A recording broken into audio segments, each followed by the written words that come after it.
Good afternoon. Imagine graduating high school and walking out those doors with the diploma that you worked so hard for with little knowledge of finance, budgeting, managing money, using credit, or filing taxes. Although core academics subjects are taught behind those walls, personal finance is normally left out. This leaves our students unprepared for outside of high school. This is the most important reason states should require personal finance education in all schools. Financial literacy is essential to arming students with the skills vital to their adulthood. Financial education prepares young people to make responsible decisions, avoid costly mistakes, and build a secure future. By making personal finance a mandatory part of a curriculum, schools can enable the next generation to become financially competent and independent citizens. First, personal finances provides students with important life skills they need as adults. Every person will eventually make financial decisions.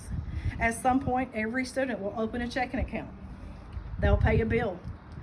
They'll apply for a loan or save for their retirement. Yet many students leave high school without a basic understanding of how money even works. Now, sure, they know the value of a dollar. They learn what the coins mean. They learn how to solve algebraic equations. They can plot on a graph line.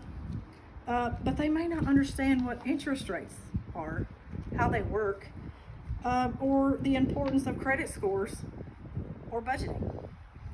While subjects like algebra are valuable, it's not my place to stand here and tell you those things are not important, and that's not my point today. My point today is personal finance is equally important as those subjects. It affects their daily life.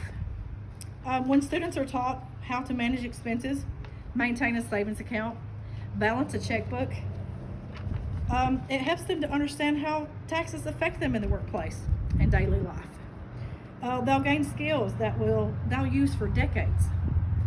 According to research from the National Education Association in 2024, teaching personal finance in schools has a long-term positive effect on students financially.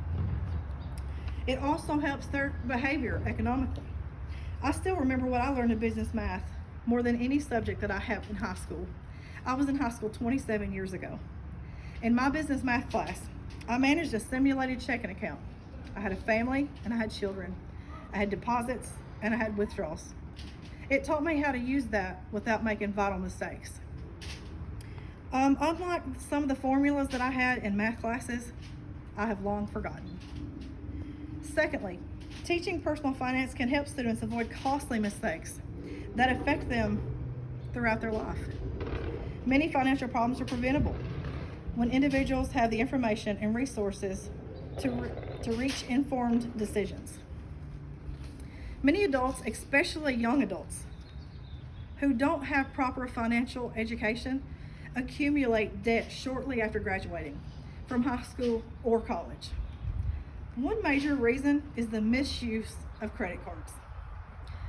Credit cards can be a useful financial tool when employed with responsibility. But without interest rates, understanding interest rates and the repayment terms of budgeting, they can quickly become a source of overwhelming debt. Also, payday lenders, you borrow against your paycheck. When the time comes for you to get paid, the borrower takes their money back with allotted interest. Now, as a result, they often need another loan to cover the money that was just taken. This forms a cycle that is very difficult to escape. Financial education could help students recognize those big mistakes and avoid them.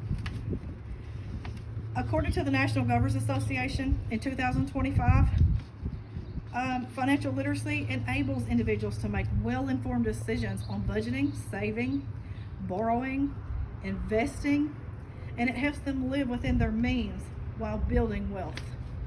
The Governor of Colorado, on the National Governors Association website, He says we have a responsibility to drive innovation within our system. Our students and our community deserves nothing less. And he's right. Our students, when they walk out that high school door, they deserve nothing but the best that we can give them. In 2025, Dr. Billy Hensley of the National Endowment of Financial Education identified 5 key factors that contribute to an effective financial education. Those 5 factors are qualified instruction guidance. This requires more than just financial information. It requires a high-quality personal finance teacher that supports learners in building lasting financial capabilities. Number 2, a validated education of materials. It's an accurate material that aligns with a defined learning objective. These students need the right materials to learn this vital information. Number 3, appropriately timed instruction. It's not just about what is taught, but when it is taught. Instruction should be delivered at a time when learners are ready to understand the concepts.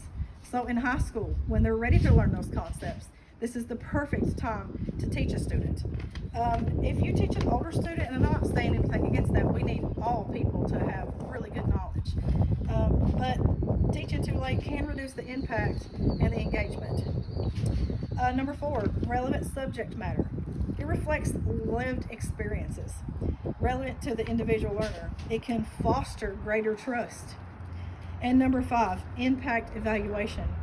So after this information is taught, it's important to measure the learner's behavior and their knowledge. When students learn to budget and they save, invest, and plan, they become more self-sufficient and better equipped to achieve their goals. Financial literacy empowers people to make sound decisions, reduce stress, and build lasting stability. In conclusion, states should require schools to teach personal finance because financial literacy it furnishes a key life skill for every person. It helps students avoid costly mistakes, enables financial independency. Making personal finance education mandatory is critical because it gives every graduate the tools they need for everyday financial success. As students prepare to enter adulthood, they need an education that equips them not only for academic success, but for real life. By making personal finance a graduation requirement, states can ensure that future generation enters the workforce with knowledge, confidence, decision-making skills that is needed to achieve financial success and become future leaders of America. Thank you.